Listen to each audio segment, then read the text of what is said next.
구원은 오직 믿음으로 얻습니다.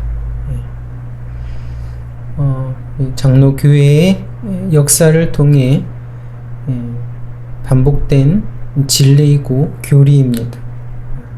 구원은 오직 믿음으로 얻는다. 그렇죠?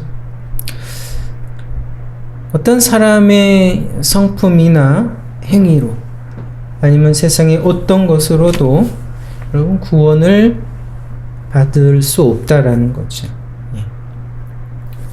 그래서 우리가 잘 아는 주님이 하신 말씀도 있죠. 그 요한복음 3장 16절에 하나님이 세상을 이처럼 사랑하사 독생자를 주셨으니 이는 저를 믿는 자마다 멸망치 않고 영생을 얻게 하려 하심이니라. 그렇죠? 말씀에서도 있는 것과 같이 구원은 믿음으로 얻습니다. 오직 믿음으로. 그러나 여러분 그 성경은 믿음으로 구원을 얻지만 그 결과로 나타나는 어떤 행위와 순종을 여러분 필요 없다고 얘기하지 않습니다. 물론 구원의 원인은 믿음이지만 그러나 그 결과는 있다. 거죠. 그 결과는 그렇죠? 순종과 변화이다. 라는 것. 그것이 있다라고 얘기합니다. 있다라고 얘기하기보다는 그 결과는 필연적이다 라고 얘기합니다. 필연적으로 따라온다. 나타날 수밖에 없다 라는 거 성경은 이야기합니다. 그래서 여러분 고린도후서 5장에 그런즉 누구든지 그리스도 안에 있으면 새로운 피조물이라 하고 얘기하죠. 이전 것은 지나갔으니 보라 새 것이 되었도다 라고 얘기합니다. 이게 뭡니까? 새로운 존재다 라는 겁니다. 믿음으로 구원받은 자는 이제 새로운 존재다. 이전과는 다른 존재다 라는 겁니다. 그래서 여러분 그의 생각과 행동이 삶이 다르다라는 겁니다. 이 새로운 존재로 살아가는 그 모습이 다를 수밖에 없다라고 얘기하는 거죠.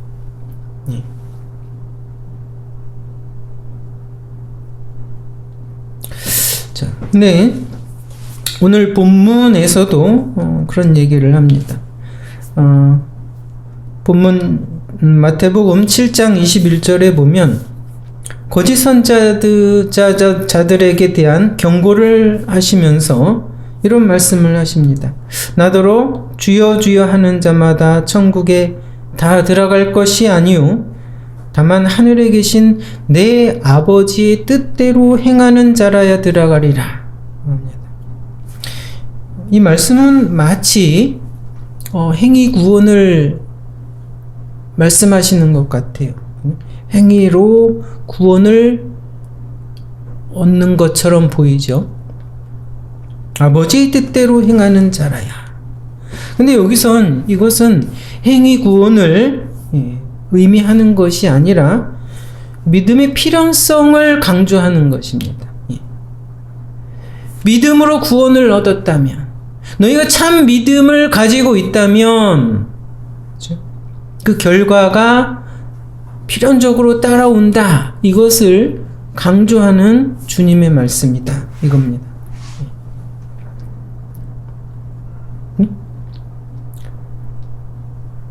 주님은 거짓 복음이 오늘 본문에서 거짓 복음이 이제 교회에 들어올 것임을 아셨죠. 그래서 처음부터 이것에 대한 경고를 하십니다. 거짓 복음. 그래서 거짓 선지자들이 활동이 있을 것이고 거짓 복음에 여러분 속은 자와 교회들이 있다라고 이야기하죠. 그 특징은 뭡니까? 그것입니다. 믿는다고 말은 하면서 그에 따른 또한 결과가 따라오지 않는다 이겁니다. 믿는다고 말은 하지만 변화가 없고 삶이 뒤따라오지 않는다 이겁니다. 구체적으로 하나님을 믿는다라고 이야기하면서 하나님의 뜻을 모릅니다. 하나님의 뜻에 관심이 없습니다. 그러니 그거에 대한 그 하나님에 대한 순종도 여러분 있을 수가 없지요. 더 안타까운 것은 하나님의 뜻을 알지 못하면서도 그것을 위해 하나님의 뜻을 위해서 나를 향하신, 교회를 향하신, 우리를 향하신 그 하나님의 뜻을 구하지 않는다라는 겁니다. 구하지 않는다.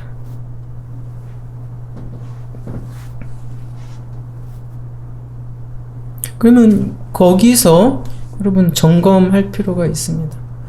그것이 과연 믿음인가? 라는 것. 그것이 정말 과연 참 믿음인가? 라는 겁니다.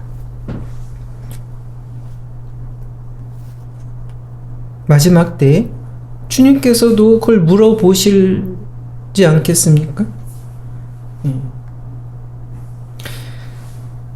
사실은 그런 현상을 성경에서 여러 곳에서 경고를 하지요. 특별히 디도서 1장 16절에 이렇게 말합니다. 저희가 하나님을 시인하나 행위로는 부인하니 가증한 자요 복종치 아니하는 자요 모든 선한 일을 버리는 자다라고 합니다. 무엇이 가증하다고요? 어떤 사람이 가증하다고요? 하나님을 시인합니다. 말로는 믿는다고 하나 근데 여러분 행위로는 부인을 합니다. 그의 삶으로는 하나님을 부인한다라는 것.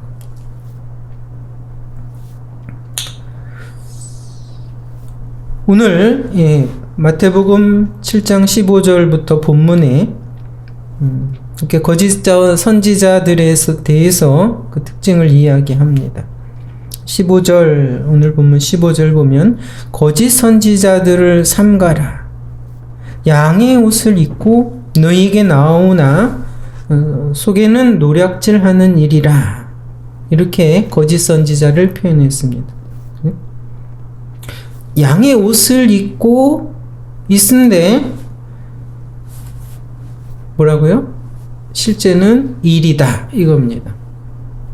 겉과 속이 다르다 이거죠. 보여지는 모습과 그 실제가 다르다라는 거지요. 그것이 거짓 선지자의 특징입니다. 거짓 복음의 특징이다. 거짓 복음의 속은 거짓 믿음의 특징이다. 표현되는 말과 실제로 여러분 그 참된 의미가 다르다라는 거죠. 그래서 여러분 우리가 얘기하는 우리가 잘 알고 있는 오직 믿음으로 구원을 얻는다. 여러분 그것을 분명히 정확하게 알 필요가 있다라는 겁니다. 그것을 오해하면 안 됩니다. 네?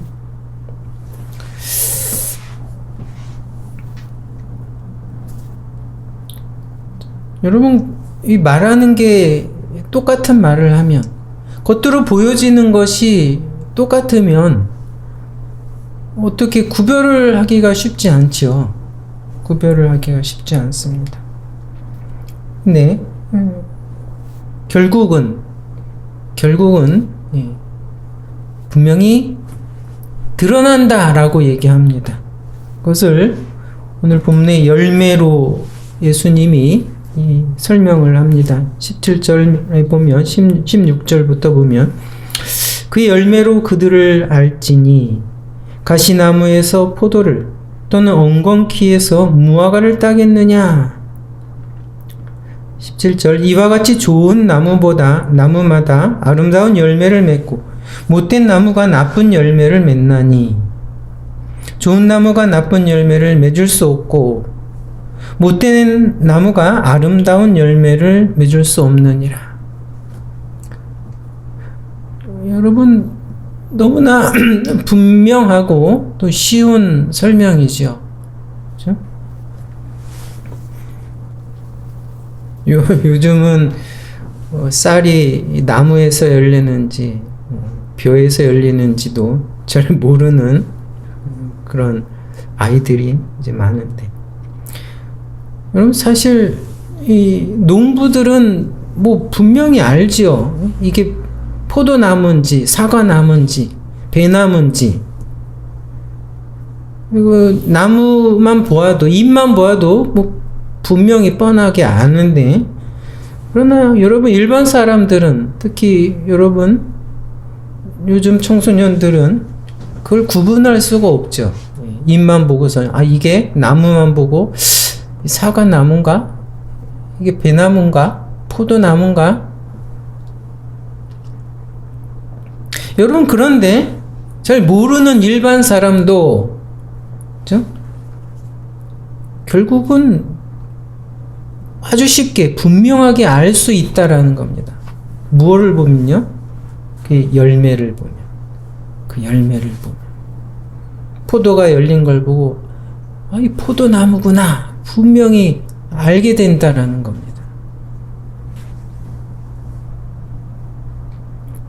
그래서 여러분 이 참 믿음도 분명히 알게 된다라는 겁니다. 알 수 있다라는 겁니다. 열매로.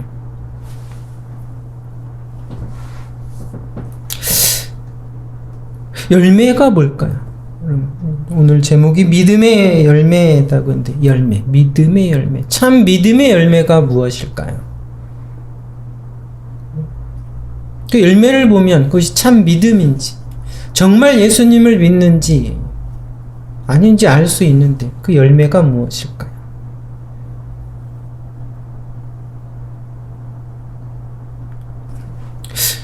근데 오늘 저기 보면 여러분 그날에 22절에 보면 그런 말씀을 합니다. 그날에, 그날은 여러분 그날입니다.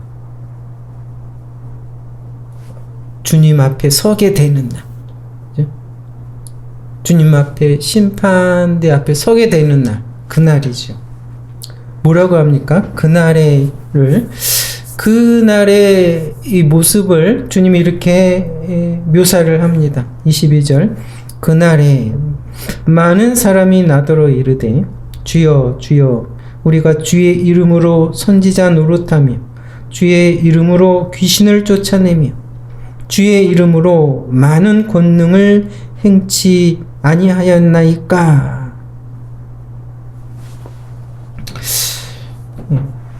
그날에 주님 앞에 서서 어떤 사람이 섭니까? 주의 이름으로 선지자 노릇을 한 사람, 주의 이름으로 귀신을 쫓아냈던 사람,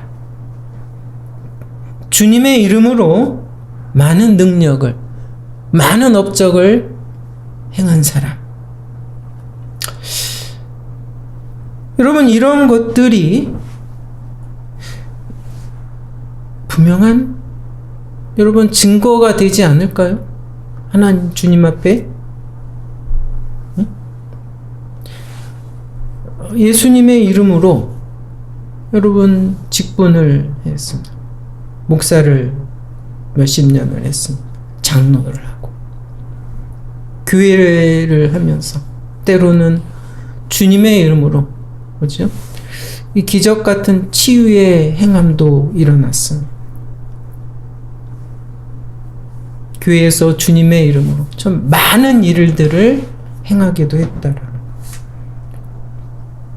열매이지 않습니까? 열매? 증거이지 않습니까? 주님을 믿는다는 증거들.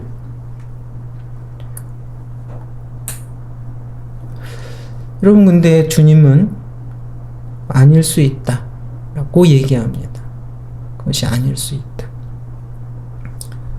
그 23절에 그때 내가 저희에게 말하되, 그들에게 말하되, 내가 너희를 도무지 알지 못하니 불법을 행하는 자들아 내게서 떠나가라. 뜻밖의 선포를 듣게 되죠.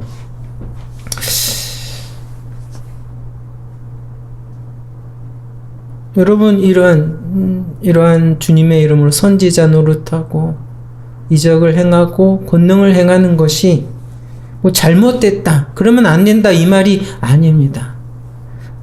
네, 여러분, 많은 사람이 그러한 주님의 이름으로, 그렇죠? 일을 하고 많은 업적을 남긴 많은 사람들이 의외로 그 마지막 그날에 주님으로부터 불법을 행한 자들아 나를 떠나가라는 정말 두려운 선포를 듣게 된다라는 겁니다. 여러분, 그러니까 이러한 것들이요, 이런 것들이 믿음의 열매로서, 참 믿음의 증거로서 여러분 주님 앞에 내놓을 것이 아니다라는 겁니다. 그것이 참 믿음의 열매들이 아니다라는 겁니다.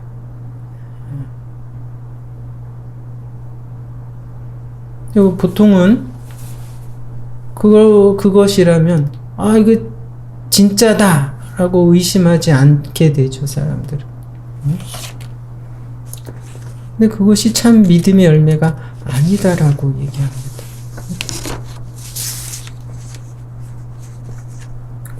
여러분, 주님 앞에 나아가서 그러한 업적, 그러한 행위를 어떤 자랑처럼, 마치 어떤 자기가 천국에 들어올 수 있는 어떤 자격을 얻은 것처럼 여러분 내놓을 수 있는 것은 세상에 아무것도 없다라는 겁니다. 아무것도 없다.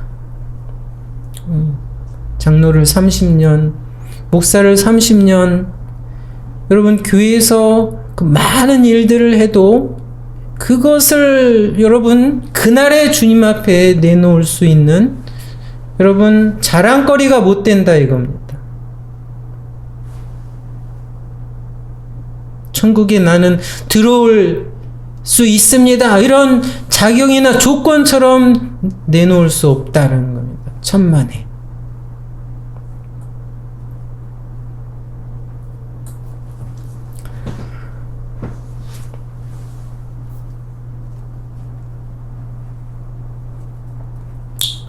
그리고 여러분 또 이런 세상에 살면서 나는 이러한 사건을 보고 이러한 현상을 보고 이것은 하나님의 뜻이다.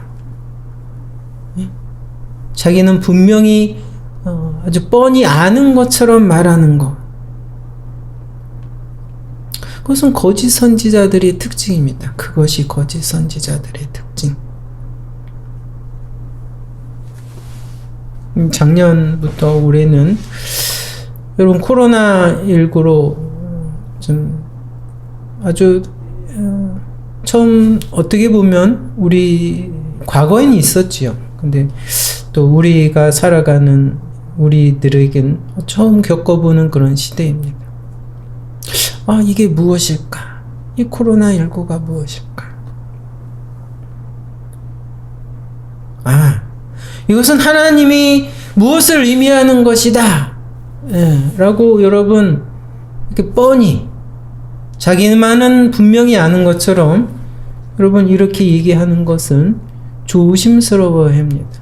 조심스러워요. 거짓 선지자가 될 수 있습니다.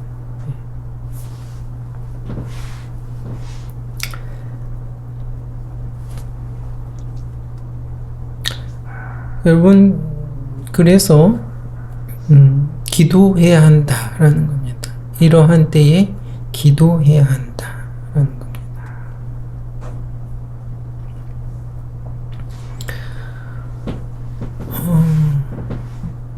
이 땅에 사는 동안, 이 땅에 살아가는 동안 여러분 그 하나님의 뜻을 알게 하옵소서. 또 깨닫게 된 그 하나님의 뜻을 내가 순종할 수 있게 하옵소서라고 여러분 기도해야 된다. 참 믿음은 그렇게 기도한다라는 겁니다. 기도한다. 사실은 그 마태복음 5, 6, 7장이 산상수훈이라고 하죠. 산상수훈인데 그 산상수훈의 많은 부분이 사실은 기도와 관련되어 있습니다. 하나 주님께서 많은 가르침을 하시면서 여러분 곳곳에 기도에 대한 그 가르침을, 기도에 대한 강조를 그 여러 곳에서 하시죠. 그래서 우리가 아는 주기도문도 그 중에 있습니다. 마태복음 6장에 나오죠.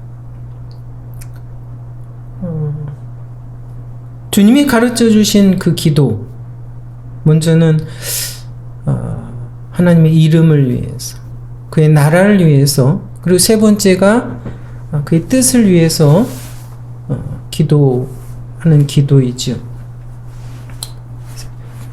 그래서 주기도문 중에 뜻이 하늘에서 이루어진 것처럼 땅에서도 이루어지이다, 이 기도가 나옵니다. 우리가 해야 하는 여러분 우선순위 세 번째 나오는 기도입니다. 뜻이 하늘에서 이루어진 것 같이 땅에서도 이루어지이다.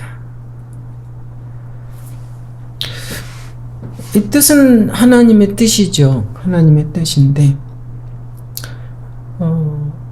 사실 우리에게 알려진 세상을 향한, 세상 역사를 향한 우리에게 알려진 하나님의 뜻이 있죠.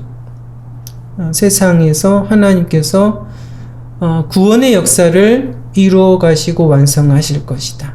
또 예를 들면 그리고 하나님께서는 마지막 날에 심판하실 것이다. 우리에게 분명히 알려진 계시된 뜻이죠. 작정이라고도 합니다. 근데 주님이 가르쳐 주신 기도에서 이 뜻이 하늘에서 이루어진 것처럼 해서 나오는 이 뜻은 그런 뜻이 아닙니다. 우리가 주님이 우리에게 가르쳐 주신 이 기도 중에 나오는 이 뜻, 우리가 매일 기도해야 하는 이 하나님의 뜻은 교회를 향한 주님의 뜻입니다. 세상에서 교회를 향한, 우리를 향한, 특별히 나를 향한 하나님의 뜻입니다. 그것은 아직 알려져 있지 않습니다. 이러한 시대에, 그렇죠? 내가 살아가고는 이 시대에, 나의 인생에서 하나님께서 나에게 정말 구체적으로 원하시는 그 계획과 뜻, 그것이 무엇인가? 여러분, 알려져 있지 않다 이거죠. 그것은 우리가 우리의 삶 속에, 이 시대에, 우리의 삶 속에서 우리가 깨달아야 됩니다. 나를 향한, 우리를 향한 그 하나님의 뜻을 정말 알기를 강구해서 깨달아야 합니다. 그렇죠? 그래서 깨닫고 우리는 그 깨달은 뜻대로 우리는 도전하고 순종하는 삶을 살아야죠. 그것을 위해서도 기도해야 되죠. 그것이 주님이 가르쳐 주신 기도입니다. 주님이 가르쳐 주신 기도는 우리가 매일 해야 하는 그런 기도의 내용이죠. 그 내용 중에 하나가 바로 그것입니다. 뜻이 하늘에서 이루어진 것처럼 땅에서도 이루어지이다. 우리는 기도를 해야 하지요. 우리를 향한, 오늘날 우리가 살아가고 있는 이 시대에 교회를 향한, 우리를 향한, 나를 향한 하나님의 뜻을 우리는 알기를 구해야 합니다. 그래야 순종을 하지요. 그래서 주님이 그러한 기도를 하라고 가르쳐 주신 겁니다. 이 주기도문은 결코 여러분 우리가 반복하는 주문과 같은 것이 아닙니다.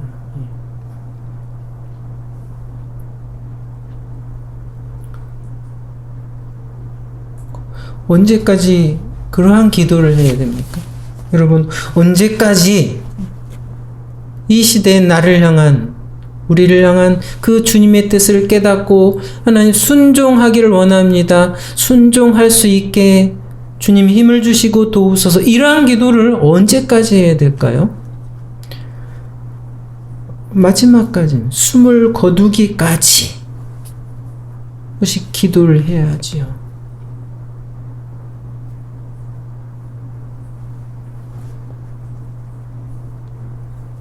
나는 이미 알아.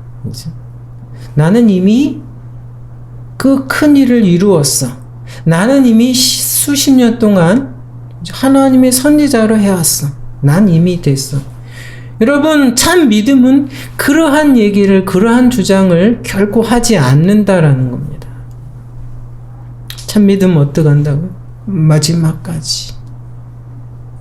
마지막까지 하나님 앞에 기도할 수밖에 없는 그것이 믿음입니다. 그렇죠? 나를 향한, 우리를 향한 이 시대에 하나님의 뜻을 알게 하옵소서. 또 그 알게 된 그 뜻을 순종하게 하옵소서. 기도를 할 수밖에 없다라는 겁니다. 언제까지요? 죽는 그 순간까지. 그래서 어쩌면 여러분, 믿음의 사람들은 죽는 것도 하나님께 물어봐야 됩니다. 하나님께 허락을 받고 숨을 거두는 것이 믿음의 사람이죠. 하나님, 이제 주님이 저를 부르십니까? 마지막 그때, 그래, 됐다, 수고했다. 여러분, 이러한 죽는 것도 하나님의 허락, 하나님의 그러한 결정을 듣고 우리가 죽을 수 있다면, 여러분, 그것이 믿음이지요. 그것이 믿음의 삶인 것입니다.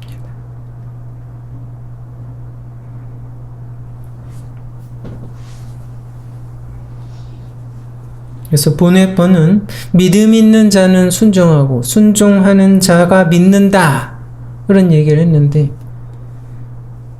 이렇게도 말할 수 있어요. 믿음 있는 자는 기도하고 기도하는 자는 믿는다. 예.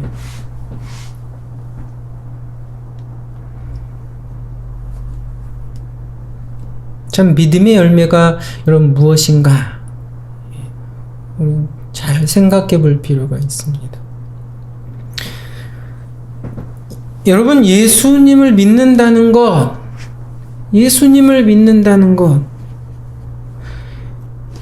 오직 예수님을 믿음으로 구원을 얻는다는 것, 이걸 분명히 알아야 합니다. 예수 믿음을 마치 천국에 간 어떤 티켓처럼 이렇게 설명을 많이 해왔는데, 여러분, 오해될 여지가 있습니다. 그렇게 쉽게 생각해서는 안 됩니다. 예수를 믿는다는 것, 그것은 여러분, 그 어떤 것으로도, 나의 어떤 것으로도, 아니 세상의 어떤 것으로도 여러분 소망이 없다는 것을 고백하는 것입니다. 예. 세상의 어떤 것으로도, 나의 어떤 것으로도 소망이 없다라는 것. 그래서 예수를 붙드는 것이 믿음이죠. 예수 외에는 전혀 소망이 없기 때문에 예수님을 붙드는 것이 믿음이죠. 근데 여러분, 이제 그 믿음이 정말 깊어지면, 삶을 통하여 그 믿음을 경험을 하면, 그렇죠? 알아가면, 그것을 정말 더 절감하게 되는 것입니다. 자신을 아는 거죠. 나에게는 정말 소망이 없구나. 이걸 삶을 통해서 그것을 절감을 하는 겁니다. 세상에는 정말 소망이 없구나.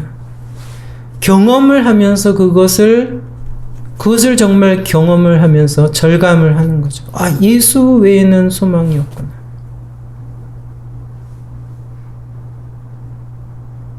그래서 여러분, 믿음이 정말 이제 자라가고 더 깊어지면 더 기도할 수밖에 없습니다.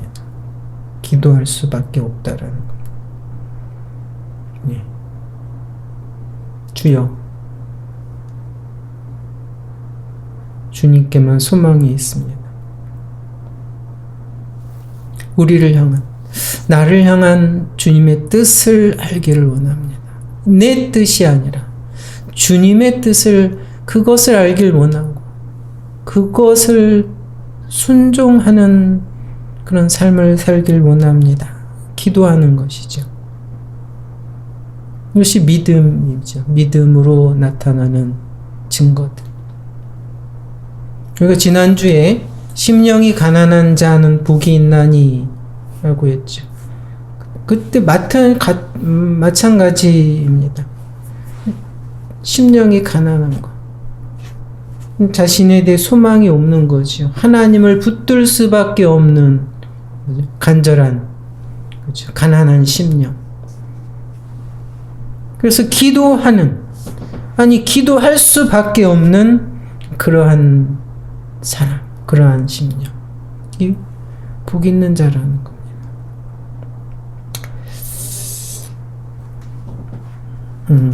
믿음의 열매라는 제목으로 말씀을 전했습니다. 참 믿음의 열매가 무엇인가 분별을 해야죠.